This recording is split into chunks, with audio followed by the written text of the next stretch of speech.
मोदी जितना बेवकूफ़ इंसान मैंने आज तक जिंदगी में नहीं देखा। जिन्ना चिर तक ये काले कानून वापस नहीं लेंदे उन्ना चिर तक असीं वापस जाने वाले नहीं हैं। जो ये संघर्ष करना पड़ रहा किसानों को, ये नौबत बुलाई क्यों केंद्र ने? जितने ये तीनों ऑर्डिनर रद्द करा के ही वापस जाएंगे। एक और देश का धरती पुत्र सड़कों पर बैठा अपने हक की लड़ाई लड़ रहा है, तो वहीं दूसरी ओर देश भर में किसान आंदोलन को लेकर नॉन स्टॉप सियासत जारी है। राजस्थान के मुख्यमंत्री अशोक गहलोत भी किसान आंदोलन के सहारे केंद्र की मोदी सरकार पर लगातार हमलावर हैं।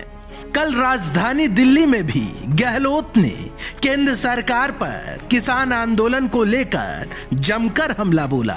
जो ये संघर्ष करना पड़ रहा किसानों को, ये नौबत बुलाई क्यों केंद्र ने? अगर वो सबसे बातचीत कर लेते किसान नेताओं से, पार्लियामेंट में डिस्कशन हो जाता ढंग से, ये नौबत ही नहीं आती। कितना पूरा मुल्क नहीं, पूरी दुनिया के मुल्कों के अंदर इस आंदोलन को लेकर के जो प्रदर्शन हो रहे हैं, रैली हो रही है, वो हम सबके लिए चिंता में होना चाहिए। वहीं पूर्व उप मुख्यमंत्री सचिन पायलट ने भी केंद्र सरकार पर जमकर भड़के और पायलट ने कहा कि केंद्र सरकार को अहंकार त्याग कर अन्नदाताओं को उनके अधिकार शीघ्र देने चाहिए। लिहाजा चढ़ते सियासी पारे के बीच द फैक्ट इंडिया की टीम एक बार फिर आंदोलनरत किसानों का हाल जानने सिंघू बॉर्डर पर पहुंची, जहां किसानों ने कहा कि इस ठंड में भी हम डटे हुए हैं, ये सरकार को दिखाई नहीं देता। अब अगर हम मर भी जाएं तो कोई गम नहीं, यदि मांगे नहीं मानी तो मौत मंजूर है, लेकिन घर वापस जाना कतई मंजूर नहीं। सुनिए किसानों ने द फैक्ट इंडिया से खास बातचीत में क्या कुछ कहा। किसानों के आंदोलन को लेकर देश भर में सियासत तल्ख है। राष्ट्रीय राजधानी में किसानों ने महापड़ाव डाल रखा है और सिर्फ एक ही मांग है कि जब तक इस कानून को वापस नहीं ले लिया जाता तो बैठे रहेंगे। इसके नतीजे किस प्रकार से सामने आए आपने देखा कि 20 किसानों का निधन हो चुका है इसी किसान आंदोलन में। लिहाजा तमाम किसान साथी भी हमारे साथ मौजूद हैं, हम उनसे बातचीत करेंगे। सबसे पहले तो मैं जानना चाहूँगा कि किस प्रकार की रणनीति है, चूँकि 20 दिन से ज़्यादा का वक्त हो गया, 6 चरण की आप लोगों के बीच वार्ता हुई लेकिन वार्ता भी सफल नहीं रही, तो अब आगे की क्या रणनीति है आप लोगों की? वाहिगुरू जी का खालसा वाहिगुरू जी की फतेह। रणनीति की गल तुसीं कर रहे जे, रणनीति तो मोदी ने साडे उल्ट रणनीति सारी कर रहा। असीं किसान जिहड़े अज तो 26 तरीक तो लैके इत्थे धरने के उत्ते बैठे हुए हैं। आपनूं पता ही है कि कितनी दुनिया होर भी आ रही है। जे 5 ट्रालियां वापस जांदियां तो कम सो कम काफ़ी ट्रालियां जिहड़ियां इत्थे वापस आ रही हैं। लंगर पानी का पूरा प्रबंध आ। असीं लम्मा चिर इत्थे बह के संघर्ष करन नूं तैयार हाँ। जिन्ना चिर तक ये काले कानून वापस नहीं लेंदे उन्ना चिर तक असीं वापस जाने वाले नहीं हैं। भावें साडे महीनिਆਂ ਬੱਧੀ लग जे, सालां ਬੱਧੀ भी लग जे, तो सानूं कोई इस गल दी कोई विचार नहीं। यहाँ पे एक किसान थे, संत थे, जिन्होंने सुसाइड कर ली थी। क्या है आखिर वो किस चीज़ से इतना परेशान हुए? वो इतने भावुक हो चुके थे कि उनको लोगों का हाल देखा नहीं जा रहा था उनसे, इसीलिए उन्होंने आत्महत्या कर ली। जो ये सारी प्रक्रिया आप देख ही रहे हो कि जो मोदी सरकार ने हम लोगों के ऊपर इतना अत्याचार कर रहे हैं। जो बुजुर्ग बैठे हैं, इतनी ठंड में बैठे हैं, सुबह से आके शाम तक यहीं बैठते हैं ये लोग। जो किसान जत्थेबंदियाँ बैठती हैं, उन लोगों से ये चीज़ देखी नहीं गई है कि हमारे समाज के लोग जो इतने जो मतलब उन लोगों से ये चीज़ देखी नहीं गई है कि जो समाज में जो संत समाज है, महापुरुष थे हमारे, वो उनसे ये चीज़ देखा नहीं गया कि हमारे लोग इतनी परेशानी में बैठे हैं, इसलिए उन्होंने ये चीज़ आत्महत्या कर ली। आप कहाँ से आए हुए हैं? हम पंजाब से आए, गुरदासपुर पंजाब से है। तो एक सवाल जो बार बार उठ रहा है कि सरकार का ये कहना है कि ये जो किसानों का आंदोलन है ये पंजाब और हरियाणा के किसान ही कर रहे हैं, तो सरकार ऐसी बातें क्यों कह रही है? क्या किसान आंदोलन को गुमराह करने की कोशिश है, ऐसा कह के? ये किसानों को, पंजाब को गुमराह कर रही है। ये एक किसान पंजाब का नहीं है, हरियाणा, राजस्थान, तमिलनाडु, आंध्र प्रदेश, पूरे वर्ल्ड के किसानों का एक मतलब है। जैसे यूपी में पहले एमएसपी नहीं लागू है, उधर 600 रुपया, 700 रुपया, 800 रुपया में गहना जाती है, कोई फसल की पूछबाई नहीं है।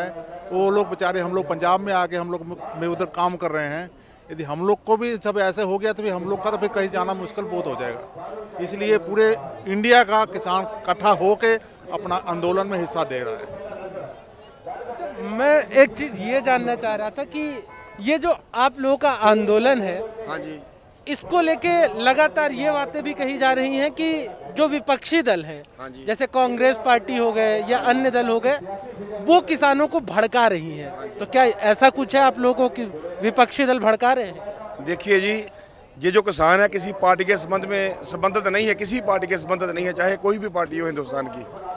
दूसरी बात है, जो ये मोदी सरकार है ना, जो भाजपा सरकार है, ये जानबूझ के ऐसा बोल रही है। इसको बोलने की ये जरूरत नहीं है। कभी बोलते हैं कि ये किसान नहीं है, ये लोग जान के ये नकली किसान है।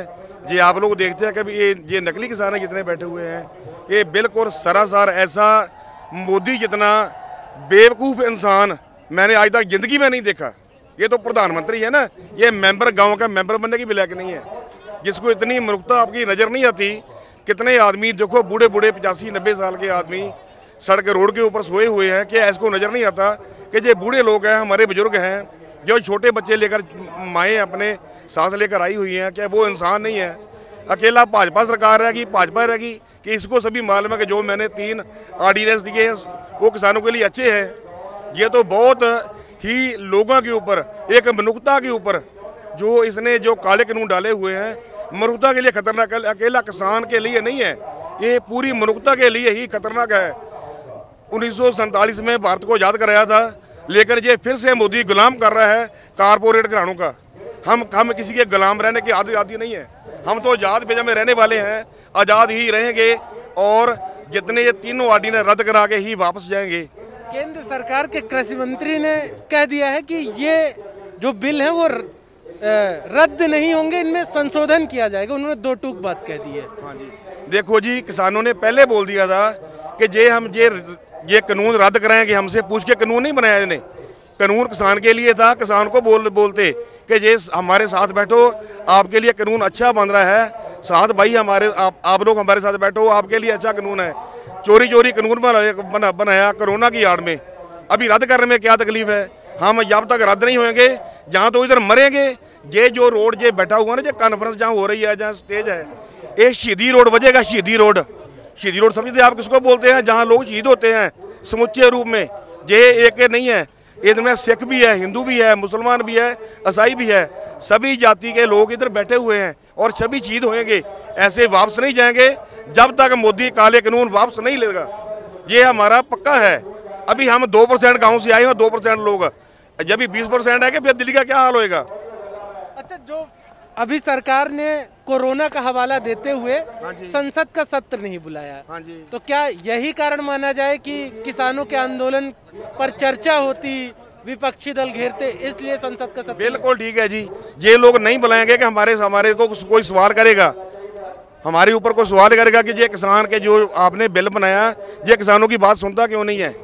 यही बात है, और कोई बात नहीं है ना। ये बात करने को तैयार है। अभी जो सुप्रीम कोर्ट का इसने वो अपनी सरकार ने खुद ही केस डाल के बनाया हुआ, वो भी किसानों के लिए फ्रॉड ही होएगा और कुछ नहीं होएगा। हम लोग ना तक सरकार से बात जितनी की है, हमारे नेता लोग ने वो की है, अभी तो यस या नो की बात है और कोई बात नहीं है, ना ही होगी।